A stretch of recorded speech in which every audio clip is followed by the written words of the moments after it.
Chapter 2, Those Who Have Been Cursed. No, Master. Now's not the time for excitement. Was I dreaming? Tino Shade was a hunter. Through experience and Liz's lessons, she had been trained so she could respond to any situation no matter how tired she was. She sat up in her sweat-soaked bed, and as she did so, memories of yesterday's curse incident came rushing back, causing her to clutch her head and let out a deep breath. She had personally witnessed it all unfold, yet it still proved beyond her understanding, like some act of God. She didn't understand the purpose of anything that led up to the chest, but what happened inside Mimicry reached a new magnitude of incomprehensibility. She thought she had understood the situation up until a point, yet at the very end, while she was fleeing for her life, it all came to an end in a matter of minutes. The last thing she saw was that strange town being flooded with black water, and her master calmly waving his hand. That attack, though she wasn't certain if you could even call it that, was definitely too great for any human to handle. It was a power overwhelming and mystifying, too much for even an army. She could hardly believe that someone could do something about it all by themselves. Tino was always praising her master as God, yet even she was a fair bit unsettled. She had been dead certain he was going to seal the curse inside Mimicry. Now that I think about it, Master never gave me a clear answer when I suggested that. She was no stranger to his unique methods, but she didn't see herself catching up to him no matter how many years or even decades she trained, and she had been told she was quite talented. Besides, this had been an opponent that overpowered even the other grievers. Except when she looked at it that way, she couldn't figure out why he had bothered taking the curse all over the city. Don't tell me it was to test all of them. Throughout all of the nightmares they had endured, the one which fell upon them yesterday was definitely one of the worst. Her body was drained, as was her spirit. Undergoing several trials had led her to think she was used to these sorts of gauntlets, but this terrifying encounter had taught her that there was still so much she didn't know about the world. She couldn't clearly recall what had happened after being rescued from Mimicry. By that point, she had released her grip on reality. At the time, she was like a zombie, incapable of doing anything more than escaping with her master, who had just done something so extraordinary it terrified her. They say humans fear what they can't understand, and that was probably Tino's instincts holding the reins. She wanted to sleep so badly. She wanted to crawl into bed and think of nothing else, but now wasn't the time for that. Though her body was stiff, she had recovered enough that she could at least walk around. Yesterday, she had made a shameful attempt at escaping, now needed to regain her honor. Her master must be worried about her. She thought he was worried about her. She really hoped he was worried about her. Like with so many other mornings, it was thanks to her harsh training that she was able to get out of bed. Urging her partially broken spirit onward, she took a shower and quickly got dressed. She knew how to keep going when she wanted to run away. She pushed forward before momentum could let her fall back. On her way to the clan house, the imperial capital was full of talk about the curse. The First Steps clan house was its usual self, a towering presence in one of the nicest areas in the city. It was almost strange how little it had changed despite an attack from a monstrous fiend. She had heard that curses born from the wills of living creatures could only harm those who also live and breathe, and it looked like that was true. And if she was purportedly a living being, and she remained one after being chased by that curse, then basically, Master is God. Bracing herself, she dashed up the stairs to the clan master's office. She opened the door and found the center of yesterday's chaos, her master, holding a staff and standing before Mimicry. About to say hello, she stopped in her tracks and stared. All right, Mimicry. Repeat after me. Hello. Mimicry said nothing. Master, I'm begging you, please stop doing such strange things. Tino wanted to think of her master's eccentricities as a good thing, but her heart couldn't keep up with the rapid shifts in his behavior. Noticing her, he smiled, staff in hand. Ah, Tino, good morning. Are you feeling better? Why yes, and I'm glad to see you're fine as well. She looked at him with upturned eyes and spoke hesitantly. By the way, what is it you're doing? It seemed as though he was talking to the treasure chest. Perhaps she was just a bit tired. The staff he held had a large gem affixed to the top, and looked vaguely ceremonial. She had seen it a number of times when visiting his quarters. She didn't know what sort of powers it had, but if he had chosen to bring it out the day after the mayhem with the curse, then it must have been incredible, something she couldn't even imagine. He grinned. I wanted to see if I could talk with Mimiki. This treasure chest is a really special one after all. Is that so? I don't understand. Sure, Mimiki has a mouth, but after resolving the curse trouble and handing out trials like candy, he should be the most sought-after person in the imperial capital. Nobles and the Explorers Association should be calling upon him to learn what he knew. Heading straight to the clan house was questionable enough. Why was he just messing around here?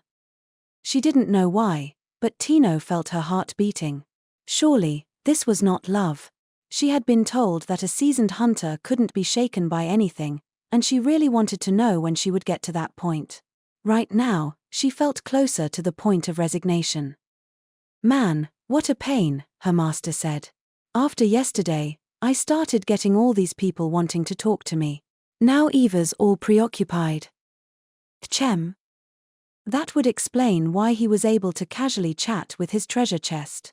Vice Clan Master Eva had been through perhaps as many ordeals as Tino had. Eva might not have been in any mortal peril, but preterhuman artifice had made her a scapegoat, so it was hard to say who had it worse. The word scapegoat caused things to click in Tino's head. If Eva is being scape-sent in place of you, does that mean you're dealing with something else? Yeah. That's it. I'm really busy with something else. Besides, even if I answered their summons, there's not much I can do for them. I'm pretty sure Krai has a will, so I guess this means Round World doesn't work without vocals. While Krai muttered to himself, Krai remained completely unresponsive. Meanwhile, Tino's mind was elsewhere. Ideas floated through her head, none of them welcome ones. Nothing good ever happened when her master said he was busy with other things. Could there be an impending calamity even worse than those curses? She could hardly imagine anything worse than that noble spirit. Could it be that the incident isn't over yet? Master? About yesterday's curses dash. He pointed to the desk. Oh, they should be right over there. But Eliza took the gemstone. There was a black staff and sword placed in front of a teddy bear with a cross pendant around its neck. The ring Tino had found within Mimiki had been shoved onto the bear's arm. A set of 5. But I'll return the sword and the staff. Once someone tells me to. He really was just fiddling around with curses that had wreaked havoc on the imperial capital. The spirit stone, the most terrifying of the bunch, wasn't here, but he was still playing with fire. Sure, this could be a sign of how he had everything under control, but watching it was doing a number on Tino's heart. Her heart was always pounding. What good could come of making it even worse? That's right. He looked at Tino like he had just realized something. There was something I wanted to talk to you about. Sounds fine. What is it?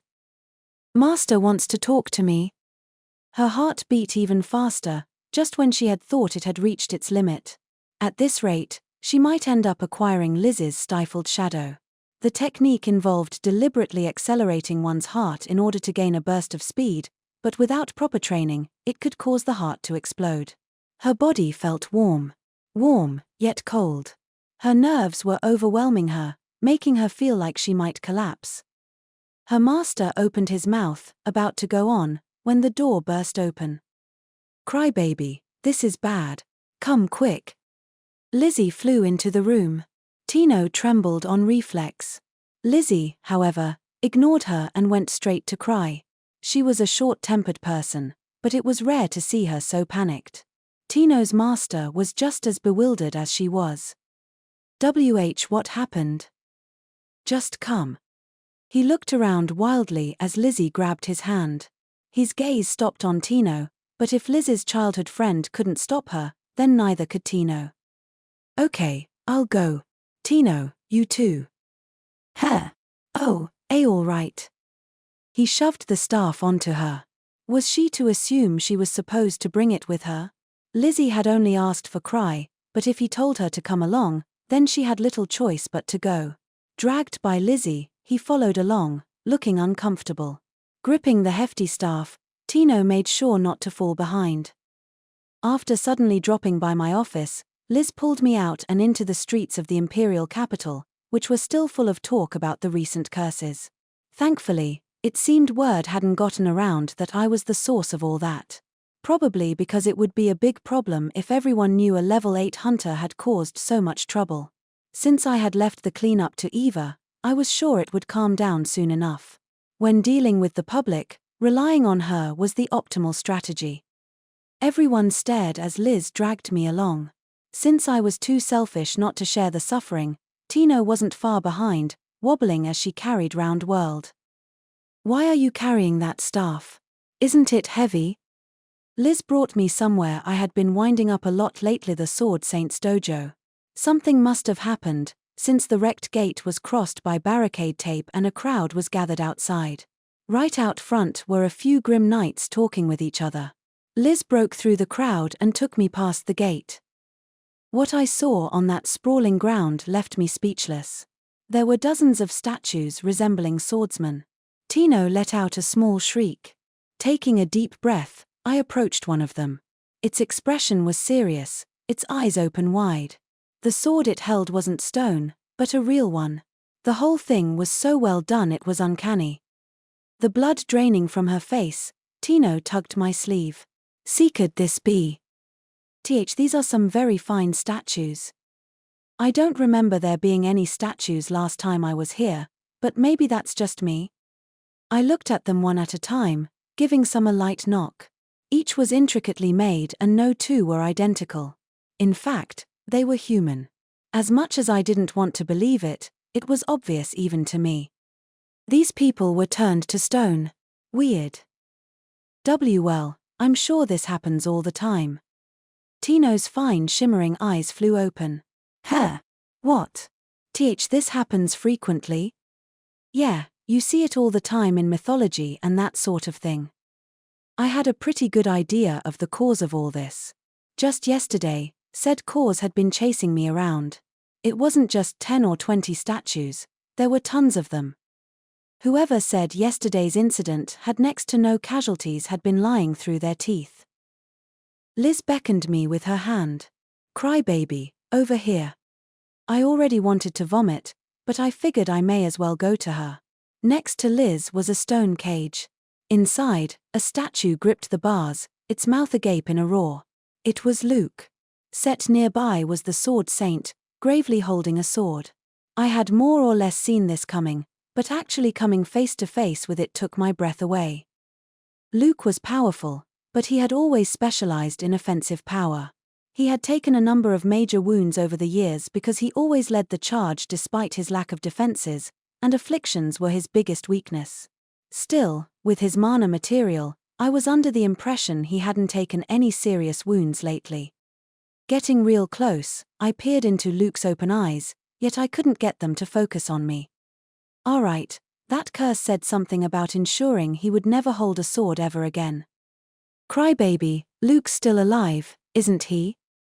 I somehow fought back my bewilderment and made myself look serious. For now, how about we put a mask or something on him so dust doesn't build up in his mouth? The first thing you do when thrown into a baffling situation is to sort through the facts. Once they learned I was a level 8 hunter, the knights were willing to share what they learned through their investigations. According to them, word of this incident didn't get around because all the witnesses had been turned to stone. What's more, the majority of the knights had been out of the capital to escort the noble shaman, and the rest were spread thin investigating the curse incidents.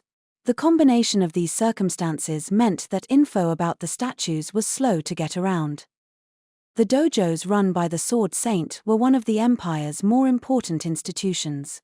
When the knights were shorthand, apprentices were often mobilized to eliminate monsters and bandits. There was no telling how great the loss of them might be. By the sound of it, everyone in the main dojo had been turned to stone. I guess that cursed noble spirit, I think Eliza called her Shero, really didn't care for Luke's manic behavior. I checked each and every statue. Among them, I found that guy who had fallen for Lucia. Over and over again, I examined their solemn faces. Man, who would have thought they'd get turned into stone?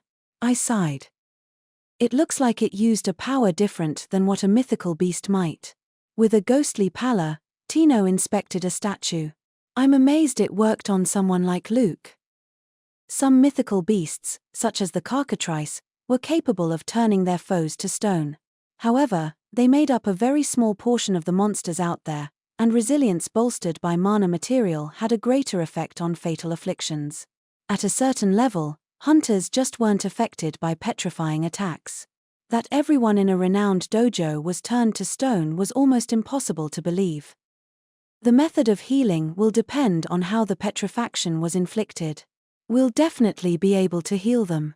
I've heard of people using potions, or sometimes magic. While Liz went to call for Ansem, I tried my best to console Tino. However, the sight of all these statues hardly felt real. I had seen all sorts of things since becoming a treasure hunter, but petrification was a first. Not far from Luke was the sword saint, still holding a blade. Looking at it, I came to realize just how detailed these statues were. He was a famous man with statues of him at a number of his dojos, but I had never seen one made this well. The other statues I had seen supposedly included some embellishments by the sculptor, but nothing could match the impact of the real thing. Yet as I stared at him, a slight sense of dissatisfaction welled up inside me. I had believed in the power of the sword saint. I had thought that if there was anyone who could cut a curse, it might be him. Sure, I couldn't outright gripe that he not only failed to do anything, he also ended up petrified. But couldn't he have at least done a bit more? After hearing that you overcame a curse, I expected more of you, I whispered while staring into those wide, unblinking eyes. Master? Not that I have any right to say that after I ran around aimlessly. Well, here's a statue, so I guess it's all the same anyway. Ansem's magic or Citri's potions would probably do the trick. Or maybe we could just ask a noble spirit, since a noble spirit's curse caused this. A mask now over his mouth, I patted the statue of Luke. I took a deep breath when I felt that cold surface. Oh God, it's finally starting to feel real. I think I might vomit. He's so cold. Luke's become cool. Chem. Master, can you hear something coming from Luke? Heh. That caught me off guard. I looked at Luke, then listened closely. It was faint, but I could indeed hear something strange. It was a voice, but more like a rumbling you felt in your gut. I pressed my ear closer, and sure enough, the source was Luke's statue. What could it be? Tino asked. Well, it is a statue of Luke. Luke always had a penchant for doing unbelievable things, so nothing was too far-fetched when it came to him. Is that his heartbeat? A groan? A roar? It's not like I can break him open and find out. The large staff cradled in Tino's arms caught my eye. That was Round World, a relic staff that made communication with any creature possible. It was colloquially known as a translation staff, but what it did was technically something a bit different. It didn't analyze words, but instead conveyed the intentions behind sounds. Therefore, it couldn't translate text, and wouldn't work if there wasn't any sound. While it didn't work on mimicry or carpe, if there was will behind these noises coming from Luke, then the staff should be able to convey what they meant. Tino watched me gravely as I took the staff and activated it. Just as I expected, it informed me of what the rumbling meant. I furrowed my brow, which was immediately followed by the arrival of Liz. With her, she had not only Ansem, but all of Grieving souls, including Eliza. That didn't happen often. Crybaby, I brought everyone. I nodded. Everyone jogged over to us. Oh my, Citri said. Her hand covered her mouth in a show of what appeared to be exaggerated shock. Who would ever think the Sword Saint and his students could all be wiped out like this? Ansem grunted in agreement. Why is Luke inside a cage? Lucia asked with exasperation. Well, it is Luke we're talking about. Man, you guys don't seem too worked up about this. Not only had he survived having his limbs blown off and being swallowed by monsters, Luke currently hosted a large pool of mana material within him. Despite specializing in attack power, he had been through all sorts of ordeals and came out all right. Everyone in the party, including me, was keenly aware of the sort of things he was capable of. With her usual lethargy, Eliza stepped forward and inspected the statue. She was supposedly getting ready to take the gemstone back to her homeland, but evidently hadn't departed yet. After a brief check, she looked up. Since it was a curse that petrified them, a cursebreaker can undo it. I believe. Ansem, if you would, I said. He nodded. We've got to get this taken care of before Franz gets back. He might not care about Luke, but if he finds out that the Sword Saint has been turned into stone, he'll give me all sorts of shit. Ansem raised his arms and began incanting a cursebreaker. Healing powers tempered by years of brutal adventures began to rain down upon the dojo grounds. Dancing, shimmering lights sank into the grey statues. The knights at the entrance gasped at the otherworldly sight. The effects were immediate.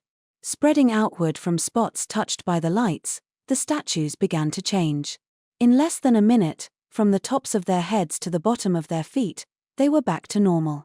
Suddenly, dozens of people were inhaling at once. Now made of flesh once more, the swordsmen staggered and fell to their knees. Ha! Ha! Ah! We're saved. I thought we'd be stone forever. Taking deep breaths, they opened and closed their fists. They appeared to all be conscious, if a bit shaken. I could always count on good ol' Ansem. It was good to see these people alive. I wasn't directly to blame for what happened to them, but if any of them had died, it would have left me feeling pretty guilty.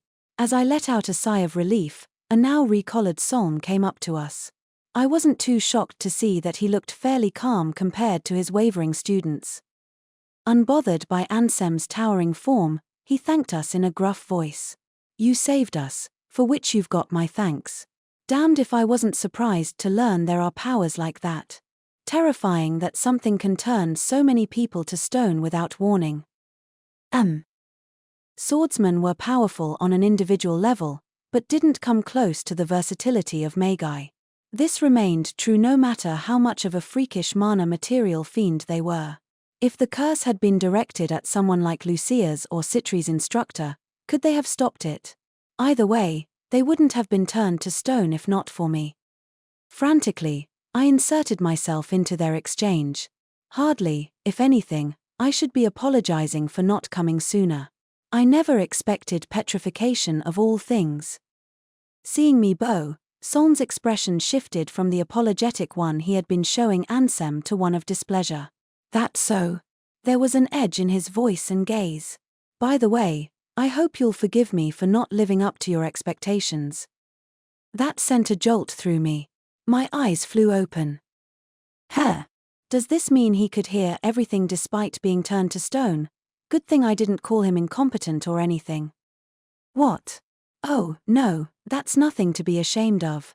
That was a pretty powerful curse, and those aren't the sort of thing you can really take on with a sword. Luke also got turned to stone and all. Since everyone's all right now, I think we should just say all's well that ends well. Solm grunted. What happened to that curse?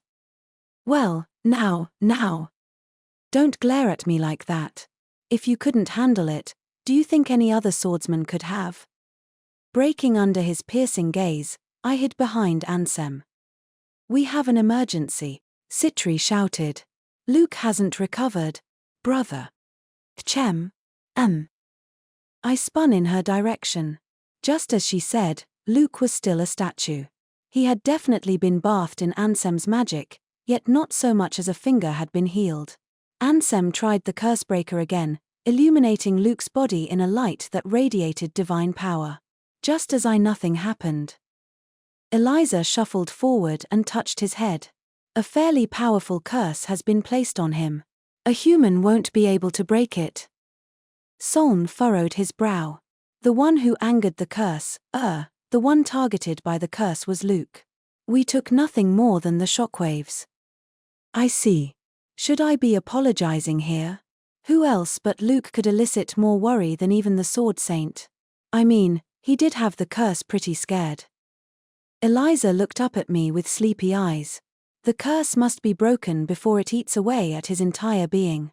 We need a noble spirit, a special shaman. I already need to head back anyway, so you may as well come too. To our homeland, Yggdra. So in the end, we still have to rely on a noble shaman, huh? Well, not much I can do about it. Lucia blinked a few times. But isn't that an extraordinarily reclusive land? I've heard they don't let humans in. Besides, I believe Lapis's party was bringing a noble shaman here. Yggdra, the land of the noble spirits. No other land was so famous among those who had never been there. Needless to say, we, too, had never visited it. Not inclined to be greedy, the noble spirits displayed no interest in money or power and tended not to interact with other races. Not only hunters, but nobles and major merchants had tried to enter Yggdra, all without any success. With Lapis's party bringing a noble shaman to the imperial capital, wasn't waiting for them our best option? Eliza considered the idea for a moment, then shook her head. With Shero's cursed stone, they'll let us in. And Luke needs to be treated as soon as possible. Lucia gave me a sharp look. Shero's cursed stone? Before she could say anything more, I clapped my hands. Well, that's a ray of light. Okay, let's not waste any time bringing that statue over so it can get healed. Luke never would have been turned into a statue if not for that cursed stone, but complaining wasn't going to do us any good at this point. Besides, there was no reason to be mad at me over that stone. Hugh was the one who brought it in the first place. Except I was the one who brought the curse all over the town. I gave Lucia an evasive smile, but she just furrowed her brow. How can you be your usual self when Luke's been turned to stone? I threw on a hard-boiled veneer. It's just his body that's been turned to stone. Luke is still Luke. I see. That's very deep, Master, Tino concurred. Ansem grunted. I didn't think there was anything deep about it. I'd be pretty terrified if everyone but me had been freed from some curse. It's just that I happened to know what Luke was feeling because I had used Round World earlier.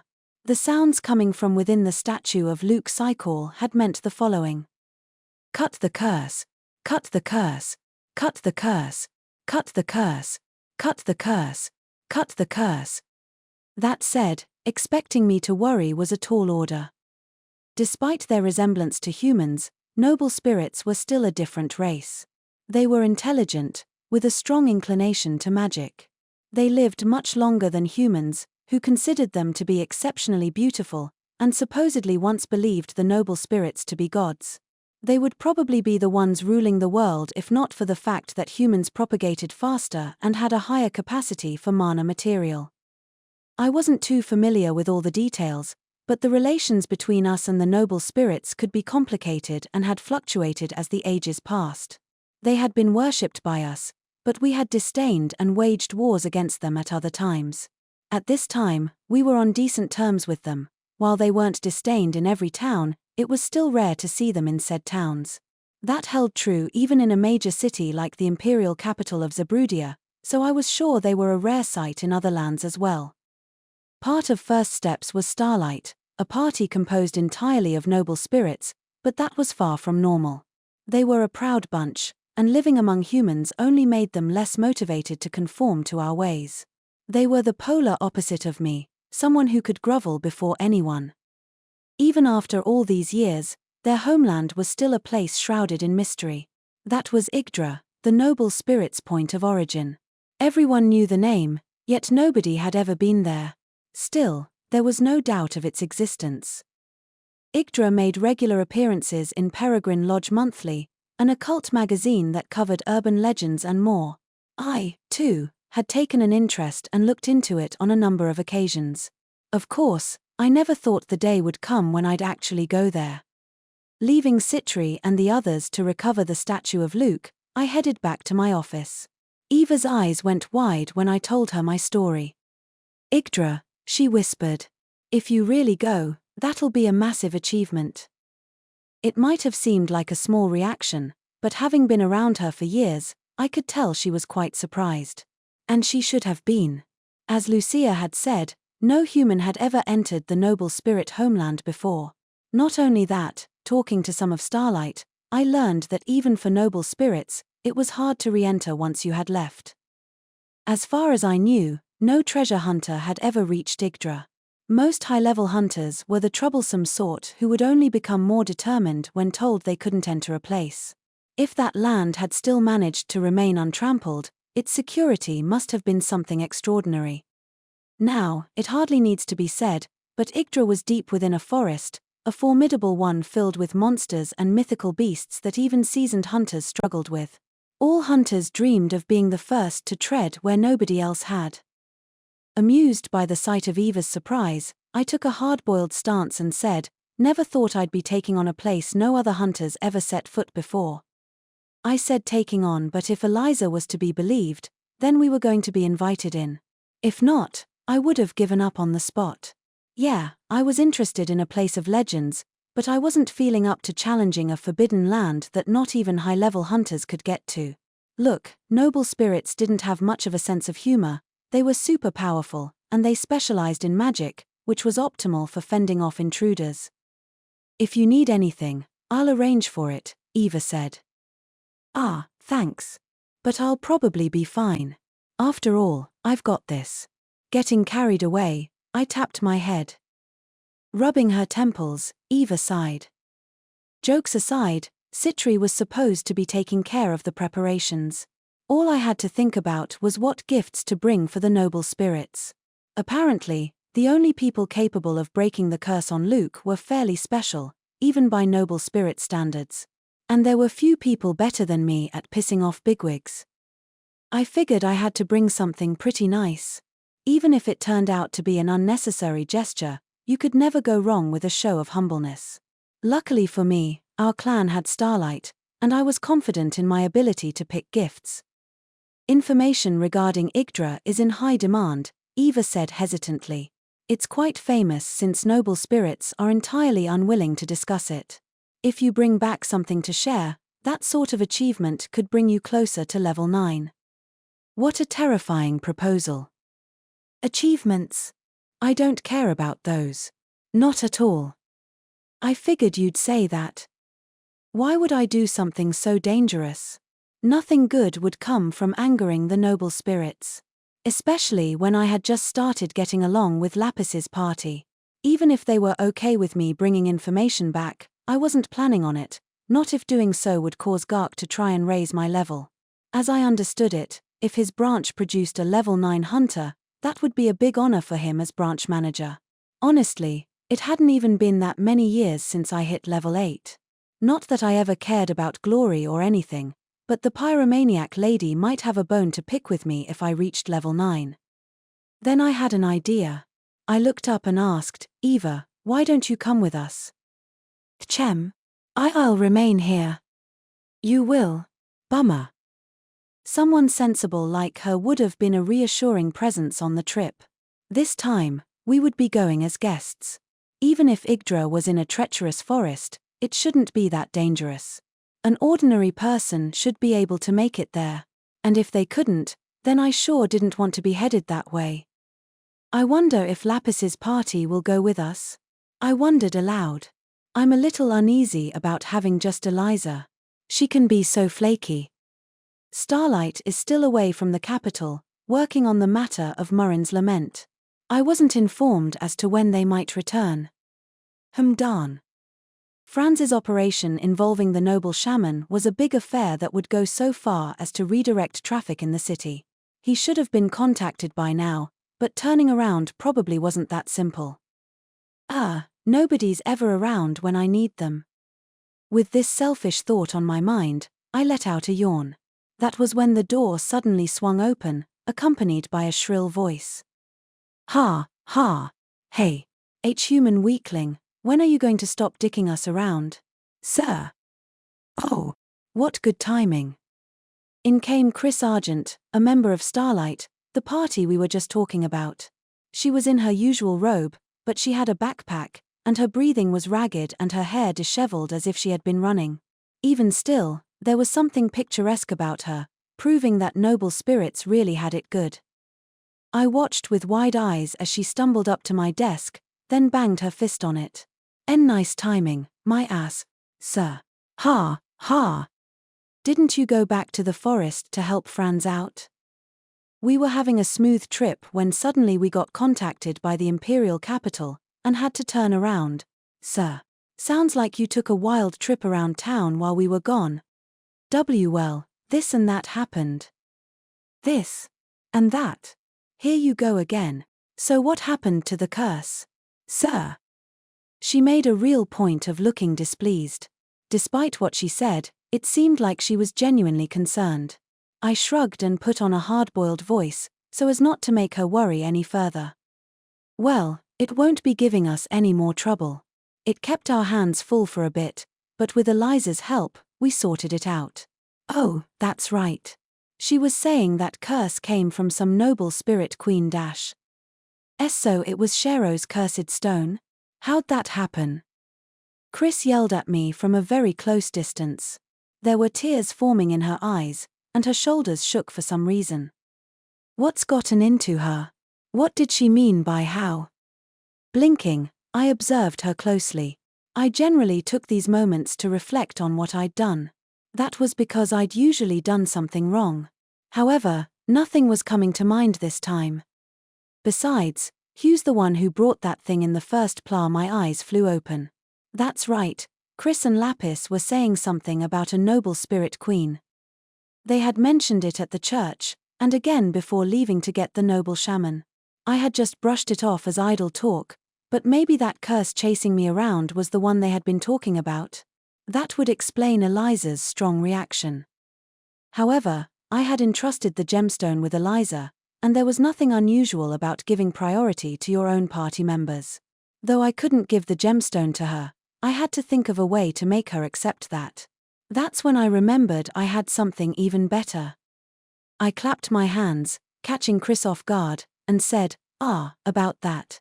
I don't have the spirit stone, but I've got something better. Here, I'll show it to you. What? Something better? What are you talking about? Exactly what I said, nothing more. And unlike that gemstone, this thing doesn't try to kill you. I got up and walked over to the corner where Mimicky was sitting, and I beckoned a very confused Chris over. Looking at Mimicky, my ideal treasure chest, she furrowed her brow. It's a treasure chest, she said. Yeah, those are pretty good. I guess. But it's completely irrelevant, sir. I want to put Chris away, but she's too heavy for me. Maybe Samoon will help me. The hell are you talking about? I'm not heavy. She didn't finish her sentence. Mimicky grew arms, and ate her whole in the blink of an eye. A few seconds passed. Eva, watching our exchange tensely, was frozen. She broke out of her stupor and ran up to me. What are you doing? She cried. Mimicky, you see, has an automatic storage function. Awfully considerate, wouldn't you say? If I could store items bigger than Mimicky's mouth, we'd be all set, but asking for that would just be getting greedy. The functions he had already conflicted with my understanding of reality. I bet that really took Chris by surprise. At this point, Mimicky's ambush success rate was 100%, which was absolutely terrifying. If people could leave on their own, then I'd have nothing to complain about. Hurry and get her out of there. That's right. What? What's the matter? I thought I was forgetting something. I wanted to get Tino to teach me how to use Carpe. Honestly, that carpet of mine has as much potential as Mimicky. Maybe that's going a bit far. Now that I knew what was nagging at me, I reached for the lid so I could get Chris out. That was when I heard a cold voice. 1,000 tricks, I've been told you obtained the spirit stone, then gave it to the vagabond. Lapis and the rest of Starlight marched in through the door Chris had left open. Every one of them had a natural disposition for magic and exceptional good looks. Their leader, Lapis, always had a frosty demeanor, but I had never seen her quite this cold. I thought they had returned straight to the capital just like Chris had, Yet they didn't share her dishevelment.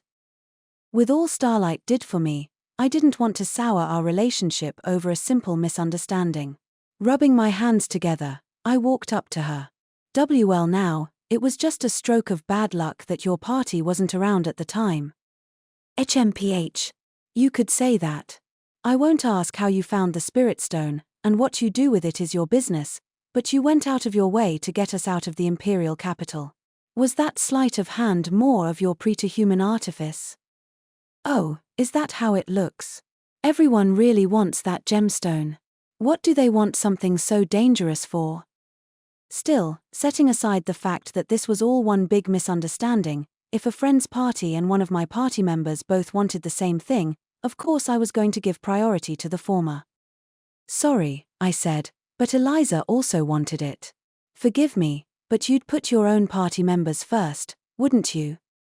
Besides, I never touched that spirit stone or whatever, and I would have loved to have Lapis and her gang around. If they had been in the city, the whole mess could have been taken care of right off the bat, then Luke wouldn't have been turned into stone. Hearing my very reasonable point, Lapis glared at me for a moment before her anger dissipated. HMPH. Can't argue with that. But don't think this will happen again, 1,000 tricks. Her voice was cold enough to freeze my innards, but since that was the extent of it, I called this a victory. I had heard noble spirits had a strong sense of allegiance as a result of their long lives, so I wasn't surprised that my argument convinced her. But man, I hadn't realized so many people had their eyes on the gemstone. In the corner of my eye, I caught Eva letting out a sigh of relief. If Lapis wasn't going to object, then neither would anyone else in Starlight. Here, since we've got everyone together, we should get together for old time's sake. We can all grab a bite. Clapping my hands, I put on a hard-boiled smile and looked up at Lapis. Liz held up the red gemstone and examined it. Now placed snugly in a box, its shimmering surface, transparent and devoid of impurities, was a clear indication that this was a superb piece. As she started into it, she felt like it might just pull her inside. Perhaps it was due to its magical properties, or maybe all gemstones were like this. After looking it over for a few minutes, she blinked. So this is Shero's cursed stone. Looks like any old gemstone to me. That's simply because the curse has been subdued, Eliza said. Other curses are nothing compared to the powers of Her Majesty. The legend of the cursed Crimson Spirit Stone is quite famous. Citri wore a grim expression. I knew it had gone missing, but I never thought it might turn up in the Imperial capital. The recent chaos had contained nothing but surprises. The Devil's Sword that beguiled the Sword Saint's apprentices. The Black World Tree, which nullified spells. The Forbidden Potion that had brought several nations to ruin. Then there was the Hexen Weapon, which the Church of the Radiant Spirit had given up on purifying. Each one alone was enough to cause a stir in the Imperial capital. And yet they all paled before the gemstone. Not one of them could match the infamy or scale of destruction caused by Shero's cursed stone. Determined to annihilate all of humanity, this gemstone had once been calamity incarnate. For what must have been a very good reason, its line of victims had come to an abrupt halt. Some people went so far as to speculate that if it hadn't, humanity would have been annihilated by now. The curse was active, Eliza said. It's unlikely it was in the Imperial capital this entire time. Still, I can barely believe you managed a curse so peerless. Lucia furrowed her brow. Our attacks had next to no effect. Ansem nodded. Conventional attacks were never particularly effective against curses, and that curse stood head and shoulders above its peers. After all, strikes from the Imperial capital's best had done nothing to it. Lucia's attacks appeared to have had some effect, but how much progress could she have really made if she continued casting like that? With enough time, she might have discovered a weakness, but the curse could have claimed many more victims all the while. We had to use our heads, Eliza said with that usual sleepy look in her eyes. It's all thanks to Kai. Well, I'm glad it worked it out, Liz said. Now we gotta take care of Luke. Potions didn't work, Citri said, and as Eliza explained, that's not your typical petrification. Petrification came in different forms. If this were a simple physical petrification, then a potion or the like would take care of it easily. However, what was eating into Luke was something altogether different. This was a malign curse that deflected even the purifying powers of Ansem Smart, one of the Imperial capital's most capable healers. Luke may have been the one petrified, but it was unlikely Lucia or Liz or any of them would have fared any better against the curse. Eliza nodded. She looked so serious that she hardly resembled her usual self. The will behind that curse is a strong one. The only way to break this curse is with a shaman as powerful as Her Majesty. We might need to see one of Yggdra's upper echelons. The Imperial family, that is. If not, he'll remain a statue forever. No matter how busy I got, I never neglected to care for my relics. In my private quarters, obtained via gratuitous use of my authority as CM, relics covered the walls. I kept a polishing rotation going to make sure they all stayed nice and sparkly. Since Lucia stopped by at regular intervals to charge them, they were never out of mana. Preparation is essential for any sort of trip. Citri would be getting supplies in order, but I had to pick which relics I would bring. Since he was a self-propelled relic, I had brought Mimikyu with me. Now I sat atop him as I browsed the many relics I had collected over the years. Some had sentimental value, others I had bought from Mathis on a whim. Some I used often, others gathered dust. For a trip like this, it wasn't going to be easy picking which relics would be useful. But that was exactly why I had developed my skills as a relic collector. Though there were a few misunderstandings between us, I learned a few new things while talking with Starlight over a meal. According to them, Yggdra was a special place, even for noble spirits. That wasn't to say it was the biggest of their settlements or anything like that. Yggdra was home to the divine world tree, which formed the roots for the many noble settlements throughout the world's forests. I had a feeling their long lifespans were the reason they placed so much value on those roots. I was surprised to learn that Yggdra was practically worshipped by some of the noble spirits that lived elsewhere. Yggdra was situated deep within a vast forest that was crossed by innumerable ley lines and prowled by formidable monsters.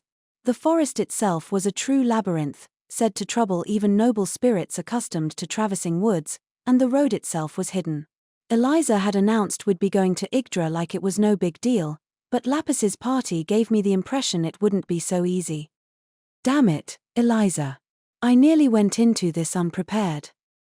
Well, even without Lapis's warning, I would have brought some relics, and things always got a little crazy no matter what I brought with me. But I wasn't going alone on this trip. I had everyone in Grieving Souls, and I had invited Starlight. They looked like they wanted to come. With my relics thrown in, I'd be better off just giving up if this wasn't enough. Looking proudly over my collection, I nodded to myself. Since we won't have Luke with us, I guess I can bring a sword. I couldn't carry sword-type relics when Luke was around because he'd be restlessly looking at the blade like he wanted to touch it. The vast majority of sword-type relics had powers suited for combat. Like the purgatorial sword I took from Gilbert, many of them enabled elemental attacks, making them trump cards for weaker hunters. However, these attacks wouldn't get you anywhere in the higher treasure vaults that Grieving Souls took on. While I didn't know exactly how dangerous the road ahead would be, I wasn't even going to entertain the idea of helping with battles, since I had never once been useful in an engagement. For now, I decided to take Silent Air, the transparent blade I had also taken to White Wolf's Den. It was a strong contender for the spot of my first or second favorite sword in the collection.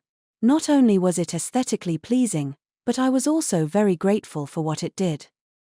Silent Air was capable of manipulating weight. It was, on the one hand, a very technical weapon with which you could throw off your opponent by freely changing the weight of the blade. But you see, it also had a hidden function useful even for non-swordsmen. The powers of Silent Air applied not only to the sword itself, but to everything you carried. Not only that, you could still activate it even if it was in a scabbard and on your back. That's right, with this sword on my back, a weakling like me could shoulder relics and luggage no matter how heavy. It only nullified weight, so carrying around large objects was still dangerous and limited movement, but that wasn't an issue since I wasn't exactly agile at the best of times. With this, I can carry 10 anthems. Except I'll die if the charge runs out. I pounded a fist into my palm. I've got it. Since it's been so long, maybe I should bring the sword-type flashy flowery set. The sword-type flashy flowery set was a collection of needlessly gaudy sword relics. Some were there due to their looks, while others held their place because of their abilities. Take, for instance, Field Star, a relic that when activated would cause a ray of light to shine from the heavens onto the user. Kaituko Same, which would cause a bit of rain, 3 mm at max, to fall when drawn. Harm not the weak, O champion, a garish great sword that couldn't anyone no matter how hard you swung it. These were disappointing swords that would go for a dime a dozen on the market. The impressive names, by the way, came from finders trying to sell them off for as much as they could. With no merits beyond their visuals, some might say it was better to carry nothing than these pitiful swords, and as a non-combatant, I almost never got the chance to use them. I didn't see them coming in handy this time, but I liked the look of them, and they were due for a little time in the sun. Right. If it's a forest, then there's sure to be all sorts of flora and fauna. Noble spirits were famous for their coexistence with nature. I had heard that it wasn't rare for those who left for the outside world to have animal partners. Surely those in the forest did the same. With my eclectic assortment of relics, I was ready even for times like this. For instance, I had a whistle called Man's Best Friend, which attracted any and all canine creatures in the vicinity. There was the canned food-type relic, Cat Catcher, the best way to bring in any felines. I had a perfume-type relic, whose scent would make any beast, carnivore, herbivore, and anything in between, salivate. That and more, I had all sorts. Just hearing their powers might make them sound useful enough, but none could really assist with taming the critters they attracted. What's more, the animals often went on the attack, thinking the relic user was trying to abduct them, so they weren't exactly in high demand. Though some of my friends had a bit of fun with them for a time. My collection housed plenty of other relics that might or might not be useful in a variety of situations, satisfying every odd niche there was. Though very few of them were of any use on hunts, lots of them were rare for no good reason, or fun to look at, so maybe they would come in handy befriending the denizens of Yggdra. After a few minutes spent looking over my beloved collection, I still couldn't come to a decision, so I stood up and knocked on the chest's lid. Take 'em all, Mimicky. Mimicky, the superior relic, got to work. Stealthy as ever, he leapt up without making a sound, opened his mouth, and with arms springing from his sides, picked up and swallowed every relic. He truly looked like a monster. Mimicky's features really knew no bounds. I quickly banged on his lid when I noticed an item he was about to eat. He obediently stopped, letting the relic fall to the floor. Known as Black Stable Saddle, it was a saddle-type relic with a texture like black leather. Its effect was that it wouldn't come off unless you deliberately removed it. However, since most saddles were already built this way, relic or not, this was a trifle of an item not many people cared for. I had forgotten I even had it. Looking back and forth between the saddle and my loyal treasure chest, I nodded. With Mimicky, I guess I can be a level 8. He moved on his own, was completely secure, and had a town inside him. There weren't any other hunters with a treasure chest like this. Lately, I had been forgetting I was a treasure hunter, but what was more treasure hunter-y than this? With loud thumps, we descended the clan house staircase. I felt like a new door had been opened for me. The clan members we passed by looked at us with fear and shock, but I didn't let it get to me. Charging down the stairs, we banged open the door, careening into the lounge. Everyone instantly turned our way, seeing me in all my elation. Lyle spit out his drink. Several hunters who had stood up thinking something was amiss now looked at us with bafflement. In her usual seat, Tino let out a small yelp and retreated a step. Master? What is it this time? What are you doing, Krai? And that treasure chest? Heh. Look, I thought of a new use for my relics. I had the floral shirt-type relic, Perfect Vacation, keeping me perfectly comfortable, and the saddle-type relic, Black Stable Saddle, to keep me upright. Thus came the advent of Krai Andrey, the world's first treasure chest rider. Normally, there would be no way to place a saddle on Mimik's flat, stiff back, but that wasn't an issue with Black Stable Saddle, which absolutely would not come off until someone removed it on purpose. Then, to solve the bumpiness that came with riding a mount, I had perfect vacation. It was an excellent display of synergy, one only possible for a relic collector who gathered even junk relics and was aware of all their powers. I suppose the only drawback was the rumbling footsteps. On his own, Mimikyu was sneaky as a snake approaching its prey, but I guess I changed that. Still, even with that in mind, this arrangement was completely viable. Filled with a sense of pride I hadn't felt in a long time, I patted Mimikyu. Unlike a certain textile, he did what I said. Lyle's face was drawn. Most people wouldn't actually try it out, though. Do you have any idea what you look like? So went his scathing opinion. Despite her usual loyalty, Tino seemed unsure how to react. Why you look very cool, master. HMPH. I don't expect someone who can ride Krai to understand how I feel. In a sense, it was only natural for a treasure hunter to ride a treasure chest, and unlike Krai, this one could store items. I wasn't bitter or anything. Tino began to tremble as Mimikyu lumbered up to her with thunderous footfalls. After being swallowed up and swept around, I can't imagine she had any good memories associated with him. Sure, but you'd be surprised how fast he is, I said. And unlike a living creature, he doesn't get tired.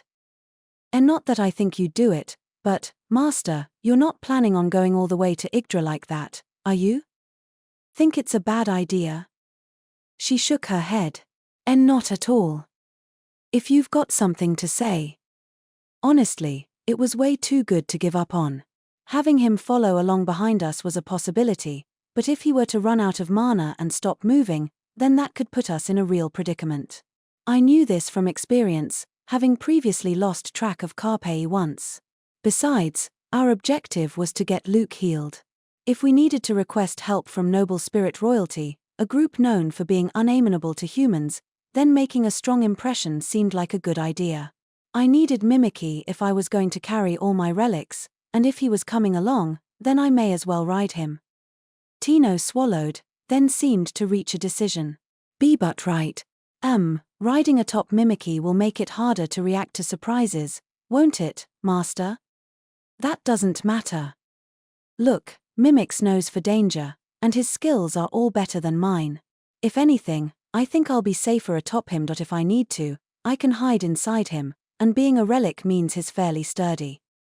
Oh. Okay. Master, are you really that eager to ride a treasure chest? She asked while wearing a look that contained trepidation, fear, exasperation, and sadness. I'd ride the carpet if I could. I'm envious that you picked it up in an instant. Preparations complete, I yelled, forcing it a bit. To Yggdra we go. And maybe I'll leave the clan, Lyle muttered with a dry laugh. With a mind to hear the details regarding the prophecy incident, Gark Welter, branch manager of the Imperial Capital branch of the Explorers Association, made his way to the First Steps clan house. There, he heard something that left him at a loss, though it was uttered like mere small talk. The level 8 hunter, Krai Andrey, the 1,000 tricks, was a man known for doing the unexpected since the very beginning of his hunting career. Take right now, Gark had come all the way over here because Krai had taken a curse across the Imperial capital while flying on a carpet. No matter how many times it happened, he could never get used to that man's unpredictable and unprecedented behavior. Yet what Krai had just told him was enough to make him forget every other task on his mind. Responding to a plethora of inquiries from nobles and the Empire, and mobilizing a large number of hunters, the Explorers Association was working day and night without rest. However, this pushed all of that out of his mind. Kaina and the other association employees with him were equally dazed. Yggdra, he said, the legendary capital of the noble spirits, you say? Well, I guess I shouldn't be too surprised, coming from you. Up to more craziness, I see. That place is so inaccessible, we don't even have an association branch out there. Well, I'll have Eliza showing me the way. Krai shrugged with his usual lack of zeal. A curse had turned his old friend Luke into stone, yet he didn't look at all perturbed. An invitation to Yggdra wasn't something you casually mentioned with a sentence like, "Sorry, but I'm going to Yggdra, so I can't help gather information."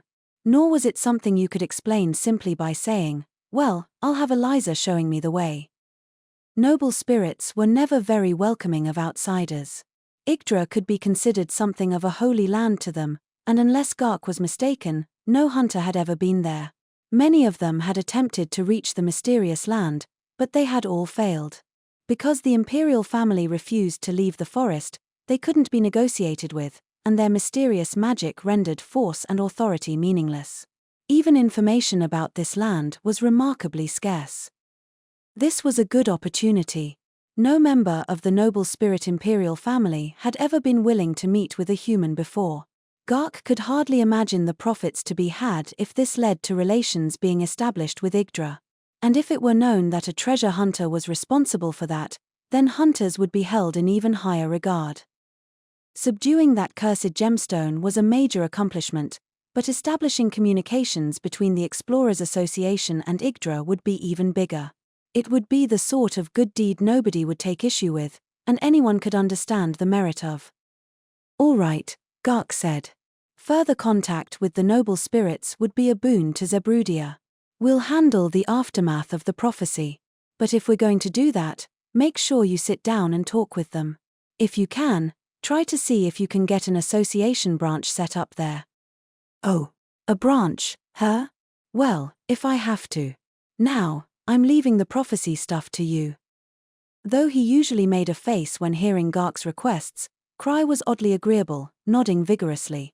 He looked awfully relaxed for someone about to deal not only with the very fickle noble spirits, but members of their imperial family at that. Was this the look of a level 8 in his element? "Go show them what treasure hunters are made of," Gark said. I will. I'll have all of Grieving Souls and Starlight with me. I'm also going to bring lots of relics. If you pull this off, you'll be just a few steps away from level 9. Gark could barely keep the excitement out of his voice. Getting to level 9 requires recommendations from multiple branches and the approval of headquarters, but I don't see any of them dragging their feet. The criteria for promotions became stricter and stricter the higher a hunter's rank. Particularly at level 9, trust and previous accomplishments were more important than raw power, and meeting the requirements to take the promotion exam was difficult. For someone as young as Krai to get to this point was unusual. In a shift from a moment ago, Krai was now grimacing. "Well, let me just say that's not why I'm going to Yggdra. My real objective, the reason I'm going there, is just to get the curse on Luke broken." Here we go again, Gark thought. Why doesn't this guy care about his level? Level 9 was something most hunters couldn't dare strive for, yet this man with the talent to go for it was completely unmotivated. No wonder the world was in such a sorry state. Gark would have liked to send someone from the association to accompany him, but dealing with noble spirits was a touchy thing. Gark took a deep breath. Wrinkling his brow, he looked Krai dead in the eye and gave him an important reminder. If this goes south, it will cause a rift between us and the noble spirits. I'm counting on you. It was just before dawn, and I was out in front of the imperial capital gates. Even in a city as big as this, things were quiet in the earliest hours of the morning. Knights on patrol and early rising merchants were pretty much the only people out and about. For someone who usually woke up around noon, it was something of a novel sight. A carriage engraved with the laughing skull, the symbol of Grieving Souls, was already parked outside. Walking with Lucia, I let out a yawn and started griping about my conversation with Gark. Honestly, Gark's always making things harder for me. Every time something pops up, he tries to raise my level. That's because you're always trying to avoid taking the promotion exam. It's not their level, so why do so many people make a fuss about it? Don't these people realize I want to retire? Well, at least I managed to make the prophecy aftermath Gark's problem. I saved myself from another brush with Franz's rage. After all, I had been shouting his name back there. Standing by the carriage, Citri ran over when she saw us. Good morning, Krai. Preparations are all complete. Look, even Luke's statue is secured. She wore her usual traveling clothes and was incredibly lively, given the hour. Behind her, Kilim was carrying the statue on his back, and saying kill, kill. He hadn't regained any of his bulk after his earlier bout with starvation had slimmed him down. Since Luke still wanted to kill the curse, they were a good match.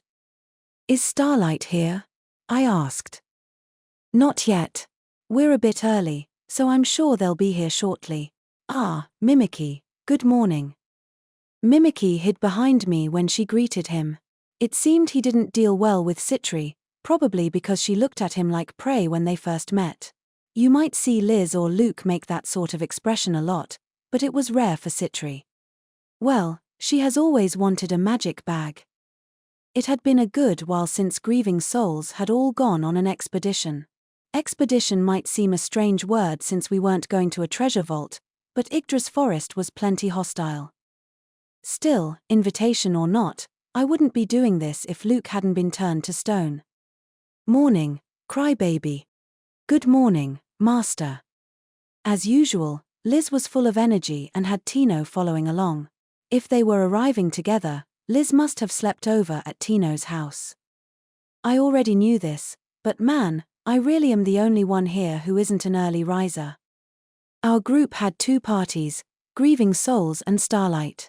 More people meant more luggage, and more luggage meant we'd have to use a large carriage. Choosing which equipment to carry was a tricky part of treasure hunting. Bringing provisions was particularly important when making a multi-day trek to a distant treasure vault, but that greatly increased the load. More baggage meant more weight, which made it harder to run when something happened, and you could lose a lot if your supplies were hit. We were no exception, having lost many items to monsters and phantoms. However, too light a load limited the situations you could be prepared for. Mimikyu, however, took care of all that. Just about all our hefty supplies, water, food, and camping equipment, were stored inside Mimikyu. We only carried the bare minimum necessary to avoid arousing suspicion. Mimikyu was a relic I didn't think too many people should know about. Magic bags were already valuable, useful items. If one with the capabilities of Mimikyu became known, nations, merchants, and bandits would all be doing whatever they could to steal him. I could get away with riding atop a relic, but I couldn't let it get out that he was a magic bag. I know it's a bit late to say this since he already ate several clan members, but I can't let too many people know about him. Speaking of which, does Starlight know about him? Next, we met up with Ansem, who had been staying over at the church. Then came one very spacey Eliza. Not that she was ever particularly high-strung, but she looked exceptionally languid. Oh, I see. I'm not the only one who isn't an early riser. Morning, Eliza, I said.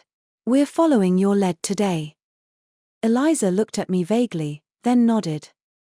Lucia furrowed her brow. Eliza, are you all right? You don't look so well. My legs, she said, they're telling me to run from Kai. And what does that mean? It may not have seemed like it, but I wasn't the usual Krai. Given our destination, I had every one of my relics on me, and they were all charged to boot. I was the strongest I had ever been. No, wait, with Krahi out there, I guess this is the second strongest. She had nothing to worry about. If this wasn't enough, then nothing was. Eliza slumped into the carriage. Feeling someone's gaze, I turned and saw Tino looking at me peculiarly. I was getting the feeling her views on me had been changing lately. I had been pretty dependent on her during the last incident and had made myself look bad in front of her, but I still wanted to try to repair my image just a bit. I haven't felt this motivated in a while. Tino, are you going to get in? I asked. Heh. Master, I'm just here to see you off. Never mind. I am honored that you'd have me along again. After a glance at Liz, Tino sprang into the carriage. I felt like I had done something I didn't need to. Well, we can't really use Carpei without Tino. Sitting atop Mimikyu, I waited for Lapis and her group. The sky grew brighter and traffic slowly increased, yet there was no sign of them. Sitting next to me, Lucia looked at the clock on the gates and said, "They're awfully late. They usually show up when they say they will. Do you think something happened?" "Not that I'm opposed to waiting a bit." After a yawn-filled 30 minutes, they finally arrived. It looked like something really had happened, as all of them, Lapis included, wore dark expressions. "Pardon our late arrival," she said in a lower voice than usual. "It's fine," I hesitated, "but did something happen?" They all looked vaguely unsettled. Most noble spirits were rational and always had a calm demeanor, so seeing them all out of sorts was pretty concerning. Lapis looked around, then scowled. "Yeah. Chris has gone missing. She was with us when we got back to the Imperial capital. Do you know anything?" "Ah. Gee, give me a goddamn break. Sir." Sitting in our carriage, now on the move, Chris trembled, tears in her eyes. Sorry, I apologized. I meant to get you out of there immediately, but a visitor happened to show up." "How the hell did you forget?" "Sir. Get a hold of yourself. Sir. What was even the point of putting me in there? If you've got a plan, I'd love to hear it. I mean, since I had it, I wanted to show my new relic off." "Master," Tino, who had also been eaten by the chest, whispered in a dry voice. "No, really, I was going to pull out of there immediately. This is all because my conversation with Lapis dragged on. Good thing I remembered. No. I thought I was gonna be down there for the rest of my life. Do you have any idea how scary it was being thrown into darkness?" "Did you cry?" "And no. I'd never do that. And I had plenty to eat down there. Those would have been the supplies. Still, in that place, she would have been fine without food. Still, despite her protests, Chris didn't look too good. Guess that's only natural, since she had been trapped for 2 days. There were soft beds down there, and I was sure there was more to be found if you looked around, but not knowing if you'd ever be able to get out must have been a huge burden." Chris's clothes were ruffled, and there were dark circles under her eyes. I offered a prayer for all the priests who had been trapped there for decades. "Brother, give her a proper apology." "Well, you're the one who let your guard down." Patting Chris on the shoulder, Liz handed her a bottle. "Here, have some booze." My dear friend Liz generally took my side no matter what, so I must have done something really bad if she was consoling Chris instead of defending me. They were in a different carriage now, but the rest of Starlight had all given me frigid glares. If this hadn't happened right before our trip to Yggdra, they might have left the clan. "People are gonna say I'm not fit to be clan master," I said. "Don't quit. Sir. I haven't even suggested it." "You don't need to. Not when you cause such a fuss every time the CM elections roll around." In first steps, the position of clan master wasn't static, but instead decided by regular elections. This was established during the founding, and something no other clan did. So far, nobody else had held the position, but I digress. I reached into the back of the carriage and removed a bag of nuts from Mimicky. I handed them to Chris. "I'm real sorry. Here, as an apology, I'll give you these nuts." "What are those?" "Sir." "Huh.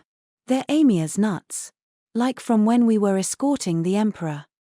"Human weakling, do you always carry those around?" Once again, this was the power of Mimicky. He was stocked with every item I could think of. Beyond what Citri wanted to store, I also included relics, clothes, and even snacks. This would be my chance to prove what Mimicky was worth. Thinking about it, I had never walked around with so many relics. Plenty of them had powers nothing else could replicate, so it was looking like I might finally be useful. Collecting relics was fun, but nothing was better than the feeling of helping in a battle. I let out a sigh colored by many emotions. Perhaps it's finally time for my collection to come in handy. "When you've only got inane items," Lucia said, "you're always buying nothing but oddballs. You don't have to be so blunt about it." Sure, my relics had seldom done anything useful, but the ones used by Citri and Liz were technically from my collection. "Well, Tools can't be blamed, I said. Doesn't that just mean you can? Sir. Relics didn't do anything wrong, and neither did I. It was just that trouble always coalesced around me. Even my relics had their uses, it's just that weird stuff kept happening, and I was sick of getting dragged into it, damn it. Krai, it looks like we've got bandits. Citri yelled from the driver's seat, brushing off Chris. What should we do? Bandits? Are you joking? How could there be bandits so close to a town? Madam. While Chris's objection was very reasonable, Lucia and Liz weren't fretting. Bandits and monsters were a standard part of traveling. Look at our trip with the Emperor, we ran into all sorts of danger on that journey. They knew here? Liz asked with a yawn. So it would seem, Citri replied. At the very least, I don't recall there being any bandits established in this area. My God, you can't go anywhere without finding bad guys. Chris gave me a sour look. I just sighed and shrugged my shoulders. I hate to say it, but I don't think this stage is meant for me. Lucia, Liz, Eliza, Chris, take care of them. Sadly, nothing in my collection could defeat monsters or bandits. Hence my need for protection. Heard that. Come on, T. Oh heavens, we just left the imperial capital. Do you have to be so arrogant about it? Sir. With what sounded like a scream, Chris followed Liz and Lucia out of the carriage. They've also got Starlight at their backs, so this should be easy. Spears or cannons, do your worst, bandits. Deep within the forest was a mysterious spot. Leaves drifted slowly to the ground. The green foliage glimmered in the sunlight. Crystal clear water burst from a spring and crept across the ground. Two figures, both tall and slender, stood in this picturesque space. They wore robes the color of budding leaves, their faces exceptionally handsome with elegant, flowing contours. Their clear eyes shone light green and all but pulled you in. An indescribable harmony existed between them and their surroundings. You didn't need to be too familiar with noble spirits to know that's what these two were. Noble spirits were somewhere between humans and elementals, the latter being the very embodiment of nature. They were closer to humans than elementals were, closer to elementals than humans were. Known for their good looks and magical prowess, they were a mystical race that rarely stepped out into the artificial light brought about by technological advancement. Hearing news of the outside world for the first time in a long while, one of them looked despondent. Shero's been found, she whispered. This was the noble princess, an individual of particular reverence. They say one of the wandering people found and mollified her with the aid of a human. Shero's malign powers permeated the letter, so it must be true, the other, a serious-looking man, replied. Shero was known more widely than any other queen of the noble spirits. She played a large role in driving the humans back with curses and making known the power of noble spirits. Among humans, she was feared. Among noble spirits, she was hailed as both a champion and a taboo figure. When relations with the humans had stabilized at last, the task of recovering the cursed gemstone became an urgent matter. Furious over the destruction of her forest, Shero, considered a greater being among her people, unleashed a curse no human could possibly withstand. The wandering people, referred to as desert nobles by the humans, were descendants of the noble spirits that had once lived in Shero's forest. Noble spirits typically grew by absorbing the mana of the forests, but generations of moving from place to place had changed these ones.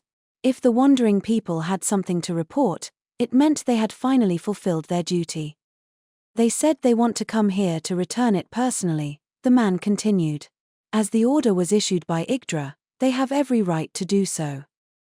As the stream gurgled on, there was a brief silence.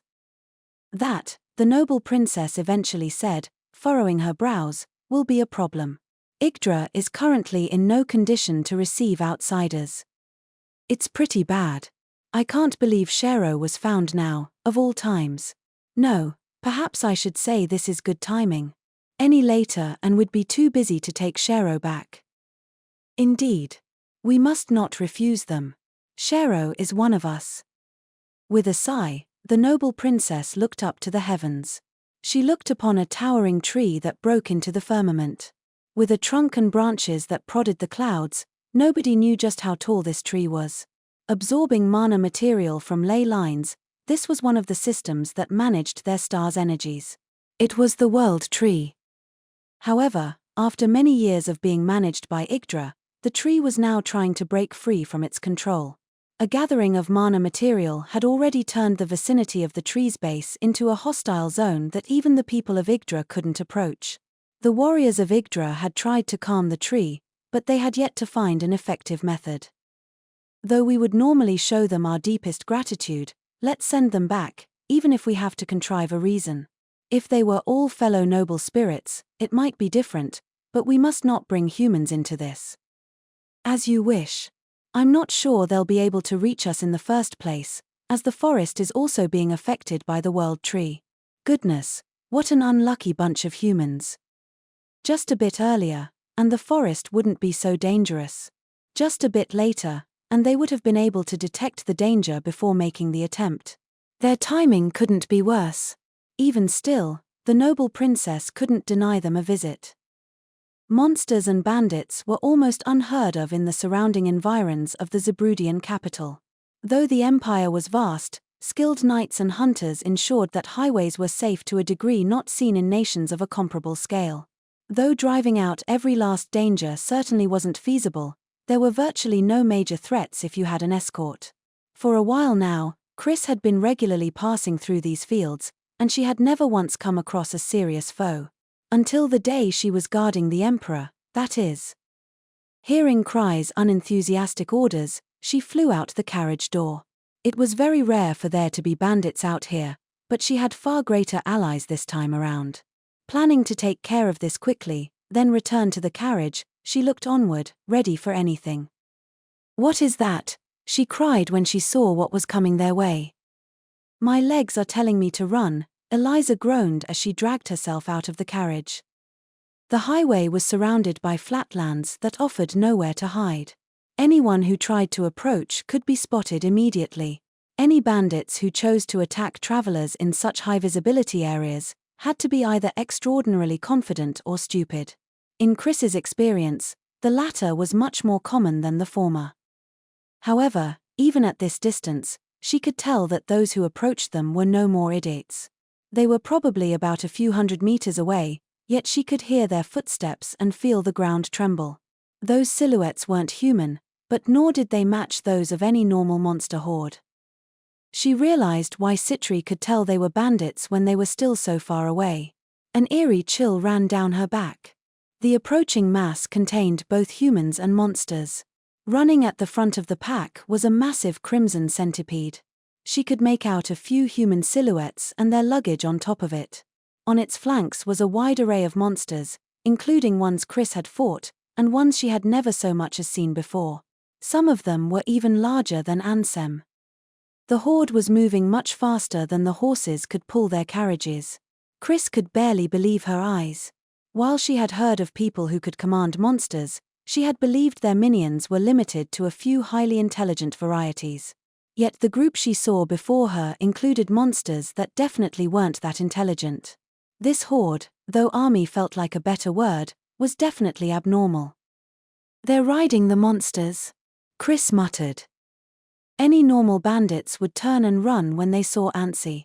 Unfazed by the aberrant sight, one very gung-ho Liz clenched her fist and licked her lips. This could get interesting.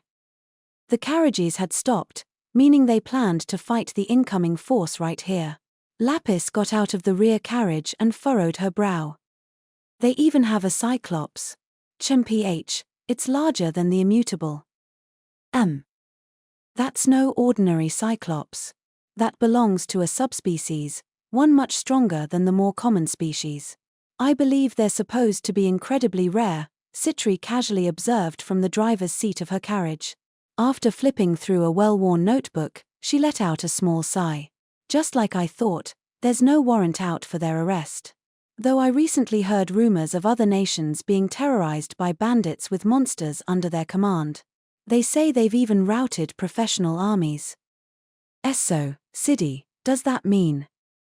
It's hard to issue a warrant when there are no survivors, and rumors of people commanding monsters are the sort of thing you should usually disregard. So that's an unknown then. Madam. Targets typically had ranks assigned by the Explorers Association, but it was only natural that some still didn't have a quest tagged to them. These unrecorded targets with no associated rank or reward, and very little available information, were known as unknowns among hunters. They're definitely getting closer. Madam. The horde was still a ways off, but they should have been able to see the two hunter parties, especially given that some of the monsters were flying. From the sky, even their numbers would be immediately apparent. There was bloodlust in the wind. If they ran, the horde would most likely chase after them. Antsy is known by many and stands out, Citri remarked. They've probably figured out who we are. Sure, they outnumber us. Lapis said calmly. HMPH. We've got plenty of time to ready spells. We can handle this, but perhaps the 1,000 tricks would be so kind as to show us what he can do. Starlight not only consisted entirely of Magi, but they were all noble spirits, which had a natural talent for the arcane. Attacking from long distances was what they did best, and it was hard to think that many things could withstand their magic. And here they were, in a field with no obstructions. The human weakling told us to take care of M. Madam, Chris said while surreptitiously entering a spellcasting state of mind. Lapis was taken aback. He what? A cold wind suddenly blew over them. Chris couldn't help but stare in amazement. A small tornado had formed on the field without her realizing it. It was filled with glimmering shards of ice, and grew larger and larger as it moved across the ground towards its target. The tornado was a wide-area offensive water spell. There was no need to ask who had cast it. The members of Starlight were all adept with water and wind spells, but none of them were this quick to strike. Chris and Lapis hadn't even finished their conversation. With wide eyes, Lapis looked at Lucia. You cast a spell this far out? Culling numbers is my job, you see, she explained. Lizzie hasn't even started running yet. Sure, most spells were indeed meant to be used at a distance, but they still had optimal ranges. Too far out, and their efficacy started to drop off.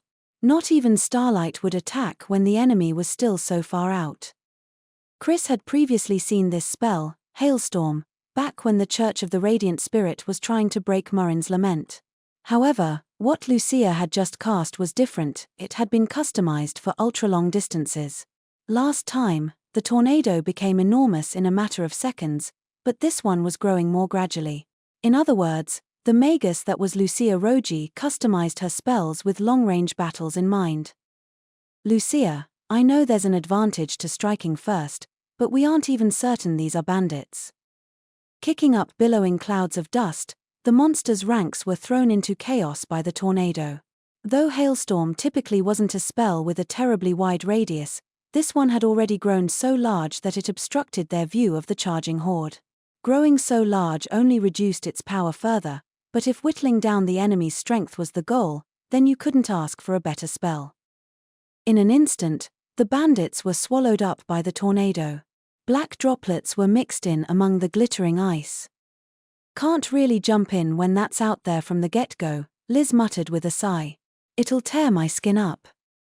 Lucy had to learn that spell because you and Luke always charge in immediately, Citri argued. And since she's had to use it so much, she's only gotten better with it. It's a Magus's right to attack from a distance, Lucia added. Still, you didn't have to learn one that would last so damn long. The members of Grieving Souls bickered without any hint of tension. Perhaps burning through the last of its mana, the hailstorm began to shrink rapidly. Surprisingly, the bandits were still in formation. They retained about half their numbers, but if anything, it was shocking they hadn't lost more. The centipede at the front was clearly made of stern stuff, as it was just fine. What was left of the horde began to move once again. Not only that, they were faster than before. Some survived dash. Before Citri could finish her sentence, Lucia immediately shouted, "Hailstorm! Hailstorm!" Again. 2 silver tornadoes appeared, and just like the last time, they grew bigger as they tore across the field. With their speed and breadth, seeing them coming wasn't going to make evading them any easier. After unleashing 3 large spells, Lucia wasn't even short of breath. Her mana pool was something to be feared. However, using powerful spells took a mental toll. She must have been trained on the border of life and death if she could do 3 major casts in such a short period yet remain so composed. Was she planning to go to war or something? There weren't many situations that called for ultra-wide area attack spells. "Let's go, T," Liz said with a grunt. "This keeps up, Lucy's gonna get them all before we get our chance." "What?" "Okay, Lizzie." Liz let out a piercing cry, which was followed by a harsh gust of wind. With thunderous footsteps that shook the earth, Ansem followed after the mentor and her apprentice. A shocked member of Starlight held a hand over her mouth and whispered, "What brutality! So these are humans." "Perhaps this is exactly what we lack," Lapis replied with a snort. "The Spirit Stone was in the Imperial capital.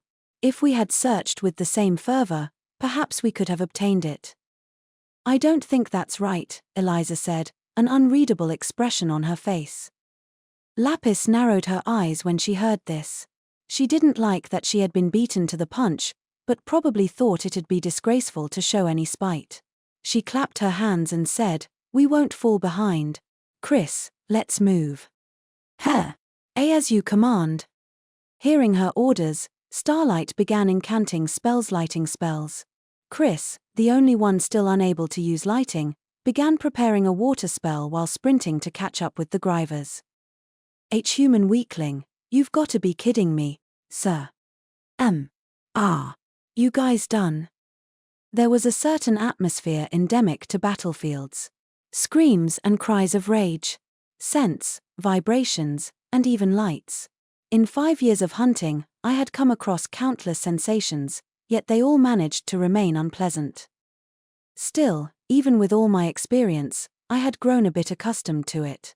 It helped that I had Starlight and just about everyone in Grieving Souls with me this time. The only thing this group couldn't take on would be Vaults level 8 and upwards, or vicious bandits with insane amounts of mana material, and those sorts of foes didn't go wandering around. What I'm trying to say is that I had never felt so certain in my safety. Of course, this was also because we hadn't even reached Yggdra. If I started tensing up this early on, I'd break down before it was over. I sat upright, lifting my head from the pillow that had been stored inside Mimicky. I was still a bit sleepy, but that was far better than I usually felt on trips. Typically, we didn't have the carriage space for me to bring a personal pillow, but that, however, changed thanks to Mimicky. I rubbed my eyes and looked at Chris. Did something happen? Chris looked pretty ragged. Though she didn't have any conspicuous wounds, she was covered in a thin layer of dirt, and her hair was a mess, like she had barreled into a storm. Except I didn't think I had been sleeping that long. Seeing my look of confusion, she started to tremble. "Human weakling, get out here, sir." Seeing that I might as well, I got up and poked my head out of the carriage. What greeted me was a mountain of monster corpses and a scorched field. Even travelers from other lands praised Zebrudia for its level roads, but what I saw didn't bear any resemblance. "Oh God. This is terrible." Exiting the carriage, I grimaced at the sight of the corpses. There were all kinds of dead things, the most common being some sort of black crustacean that were about the same size as a human. Their gnarled limbs were sporadically thrust into the ground like grave markers. There were other corpses more familiar, such as orcs, and chunks of flesh that didn't ring any bells. The fight must have been pretty intense if it left behind something like this. It was pretty natural that Chris was pissed that I had slept through the whole thing. My eyes widened when I noticed the small scorches by the carriage. Oh! The carriage got hit as well? Did lightning leave these marks? Oh man! The Grieving Souls carriage was specially built to be invulnerable to lightning, which hit us more often than not.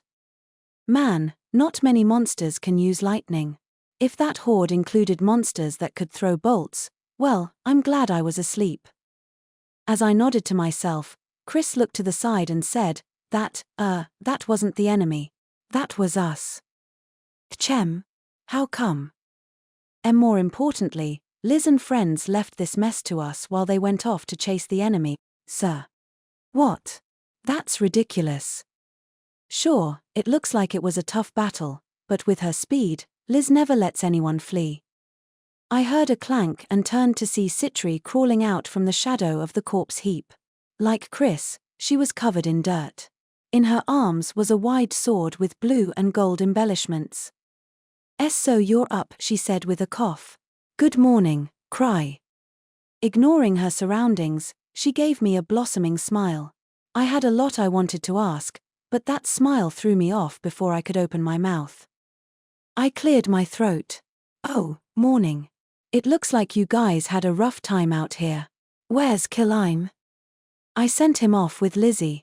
We may not have taken any real damage, but they were tougher than I anticipated. While they were no-names, given their numbers, strength, and that they kept moving after being hit by Lucy's spells, then I'd say they must be around level 7. That caught me off guard. There were plenty of bandits and secret organizations these days, but only the biggest ones reached such a high level.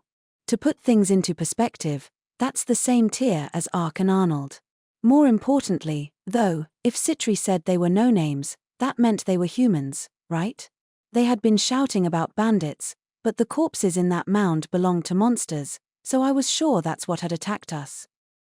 I can't imagine Lizzie and the others will be able to finish them off, Citri continued.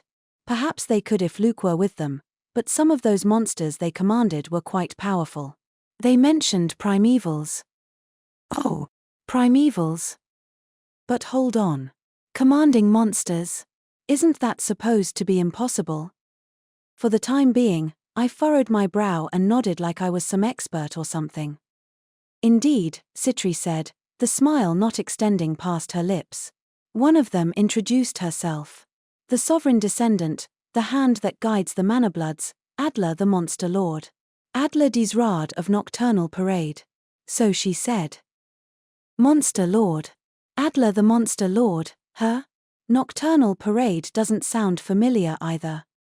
Still, while people in every era and every corner of the planet called themselves things like Monster Lord, you could always be sure they were up to no good.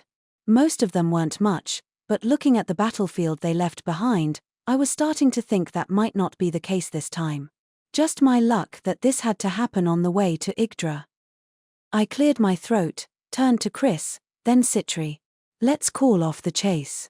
Once the others get back, we're making for Yggdra. We don't have time to mess around, not while Luke is still a statue. Liz and the rest returned about an hour later. It looked like Citri was right about those bandits knowing what they were doing. I only needed to glance at them to tell that it had been a brutal fight. Some green liquid with an odd scent stuck to Liz's wrist guards and Ansem's armor. Tino was absolutely drenched. Lapis and the rest of Starlight all looked fairly worn out.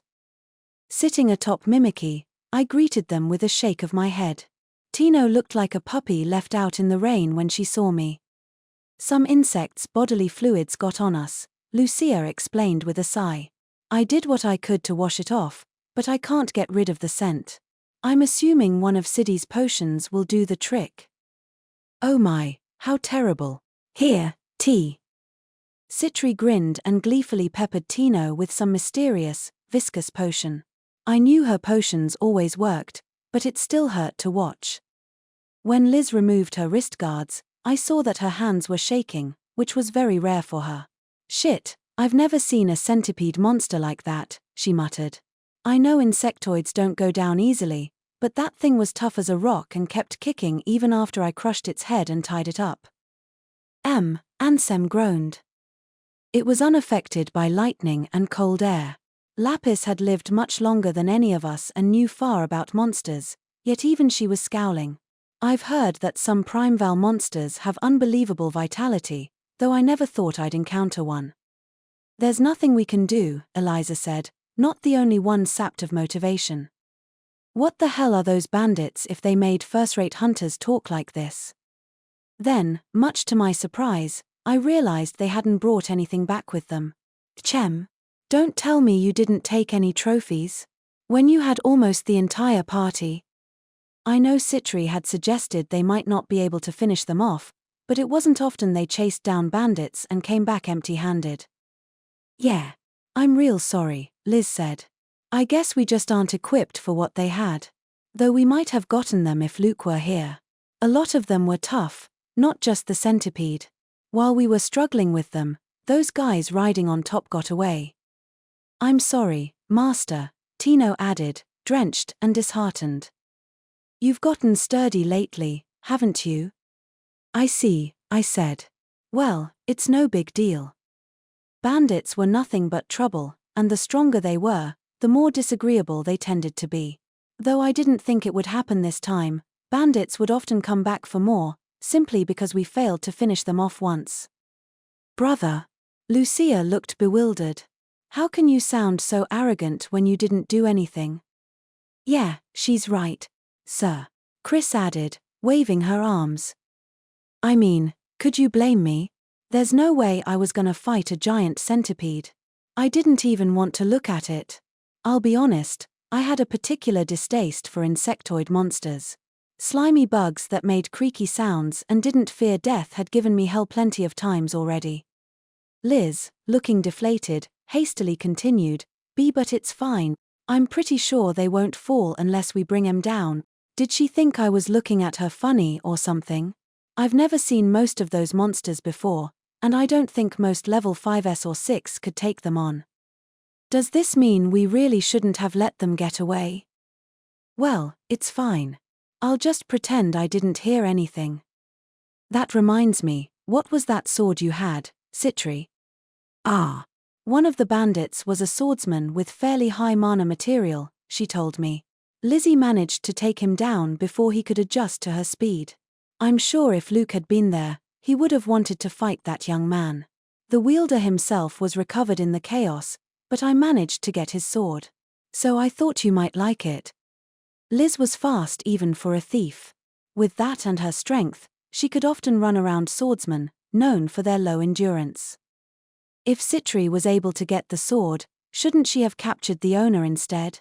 I probably shouldn't say that out loud. Ha ha ha, but we did have a swordsman, I said, patting the Luke statue. Too bad, Luke. It sounds like that was a real tough one back there. Crybaby. Brother. I'm just joking.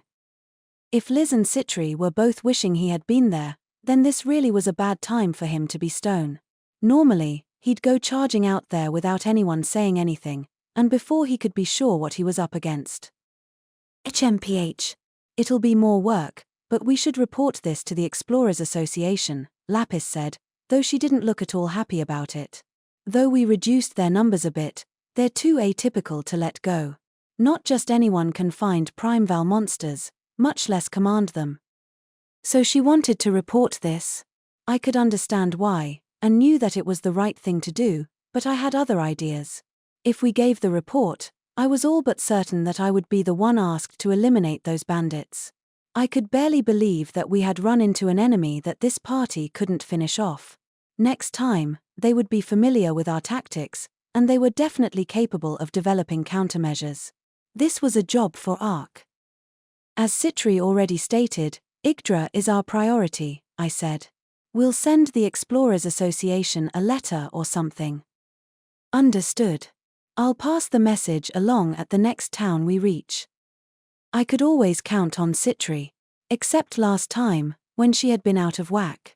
I thought this was a pretty good deal, but Chris looked at me like I was insane. Not to say I'm only just now realizing it, but you really don't do anything unless shit's at the brink. Sir. Well, excuse me. I'll have you know, I'm not the usual Krai Andrey. After all, I've got all my relics on standby. For instance. I called Mimikry over and pulled out a long chain. It was a relic, long and rusted, with thick links to which dozens of handcuffs were attached. Being constructed from mana material, relics weren't affected by physical phenomena, the rust was purely aesthetic. This piece was known as Dominant Authority, and it was one of my most intimidating items. Chris looked at it with wide eyes. It's a powerful chain-type relic that restrains the spirit of anyone bound by it, sealing off their will to resist, I explained. With this, even a bandit can be handled with ease. Human weakling, why do you have that? Sir. Sealing off someone's spirit to fight rather than their strength was a devious feature, and the chain had looks to match. I had never used it genuinely, only to test its powers, but I still thought it would come in handy against mana material-filled bandits that couldn't be bound with normal handcuffs. As a bonus, once the chain was active, you could force anyone bound to it to walk. Thus, the name Dominant Authority. Noticing Chris's terror, I grinned at her. That was when Liz furrowed her brow and said, "Cry baby, tell me if I've got this wrong, but don't you need all 106, all 53 sets, connected to someone for it to even lock? It's defective, right?" Catching 53 people all at once does sound pretty rough, I conceded. And so would getting the cuffs on all of them. Not to mention our enemies here are pretty few in numbers. Defective is an awfully rude thing to say, Citri said thoughtfully. She always took my side. If you also bind their legs, you'll only need half as many people. If we did that, we couldn't really force them to walk, meaning we'd have to try to carry them. Besides, leader, do you realize how hard it is to take someone alive? Lucia said. Those people were trying to kill us. Ansem grunted in agreement. My friends, who all knew how much I had shelled out for this chain, all had a complaint or two. Of course they did. If this relic worked in a practical manner, it never would have gone up for sale. If this thing only required, say, 10 people or so, then it easily could have sold for 10 times what I bought it for. Here, if we don't have enough people, we can just make up the difference with Chris and whoever else. No. Chris looked at me almost like she pitied me. I guess that was better than the looks of disdain I was getting from the other members of Starlight. Human weakling. Don't you have any relics that might help during a battle? She asked. I didn't mind if they thought I was a fool, but my relics did no wrong. I had to redress this slander. Wait. Hold on. I have plenty of other in-tier useful relics. Here, I have these masks that grow big and float around your body. Kai. My legs are telling me to run, Eliza said, sounding dispirited. We hadn't spent any considerable amount of time together lately, but things were bad if even she was growing wary. Still, I didn't have any relics that might be useful in combat. It wasn't that I was weak, well, I was, but the point was that my friends and foes were just obscenely strong. Chris sighed. All right, I get it. She patted my shoulder. We can talk about this in the carriage, so let's get a move on. If we stay like this, we'll be here until sundown. Sir. Nah, I don't want to do that. It's too cramped in there to show off my relics. A group gathered in an open field a few dozen kilometers from a Zebrudian highway. There was nothing to block their view, and not a soul as far as they could see. However, should someone discover them, it was unlikely they would approach this group. They had grey giants the size of small hills, shimmering black insects as big as humans, horses with brilliant gold wings, wispy mirage-like skeletons that took a careful eye to spot, and a massive crimson centipede that shone in the sunlight. With these and many other monsters that couldn't be found near the imperial capital, they were a true anomaly. Though they were called monsters, they were living creatures like any other. If a variety of them came together, a hierarchy would form. Typically, having so many different monsters in one place would only result in chaos. That they were calm was proof that someone was maintaining their unity. Bringing monsters and mythical beasts from all over the world under their command, Nocturnal Parade was an unusual group. A girl wearing brilliant white furs brushed her hand against the thick epidermis of a large giant dark cyclops. This was Uno Silber, an elementalist. It looks like everyone without magic resistance was killed, she said, pursing her lips. Zorki is super durable, and even his wounded. He can take on 10 normal hunters. They had fought and then retreated. They had been forced to leave behind those who could no longer move. While checking the status of those still alive, Uno glanced at one of her comrades. I certainly wasn't expecting high-level spells from such a long distance. We came all this way in search of monsters after hearing rumors of some prophecy, and it hasn't at all been worth it. Kint was so confident, Yet that thief knocked him out with one blow, and even made off with his sword. Shut it. I didn't think they'd charge through those spells to get to us. Hearing Uno's inflammatory words, the swordsman responded with clear displeasure. This was Kint, a young man in armor made from the carapaces of insectoid monsters. Adler, we only lost the small fry. The generals and guiding hands are all alive. What should we do? That question was directed at a woman with suntanned skin and clothes fashioned from black dragon leather. Though she was thin, her sharp gaze and the spear in her hand, obtained from a treasure vault boss, both gave her the air of a wild animal. The leader of Nocturnal Parade, Adler Disrard, let out a small sigh. I was not expecting them to attack without even attempting to bargain, she said. There was something alluring about the voice that came from those lips painted black with lipstick. After Bandit Squad Barrel was destroyed, nobody's gone after that bunch. So that was Grieving Souls. Their famous leader was nowhere to be seen. That's right, Uno said. Besides, we made that long journey just to hear that the prophecy is over. Grieving Souls was never our objective in the first place. Adler smiled wryly at Uno's frankness. I thought we'd give them a go since we had the chance, but that ran a pretty high price. I was expecting to at least strike first. She rubbed the crimson surface of the Astroverus centipede, the mythical beast she sat atop. Those vicious gales laden with icy fragments were practically natural disasters. Monsters they had honed through crushing armies and hunters alike had been blown away like leaves on the wind. The first attack had taken out most of the ones without magic resistance, and the follow-ups released for good measure put half the survivors a few steps from death. If not for their mana material and protective gear, the guiding hands wouldn't have fared any better. Of course, the other members of that party were no joke as well. That included the Immutable, whose presence proved that it was Grieving Souls, that thief, and the Noble Spirits, who attacked one of their own carriages for some reason. The Astrovore, a creature that had eaten up numerous high-level hunters in the past, was shredded in multiple places.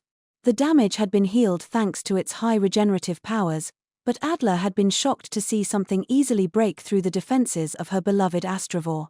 The centipede had armor tougher than steel. They were in Zebrudia, a land that had produced no small number of high-level hunters. That was Grieving Souls, a party consisting only of hunters with titles and a history of exterminating big names in the underworld. Though Adler felt she comprehended both those facts, she had to admit her expectations had been exceeded. Adler Disrard was of royal blood, the descendant of an ancient ruler. Though she hadn't brought her full might to bear, she still couldn't believe her forces had been so easily overwhelmed. If we give up full, then that's that. My herd deserves better. Numbers are very important, Adler, Uno said, especially when you're up against a large force. Though I guess that changes when you're fighting a freak magus that can use those super giant spells in succession. Doesn't Zebrudia have a ton of dragons? Kint said. I know dragons can mean all sorts of creatures, but we just have to tame the strongest one out there. And where are we going to find something like that?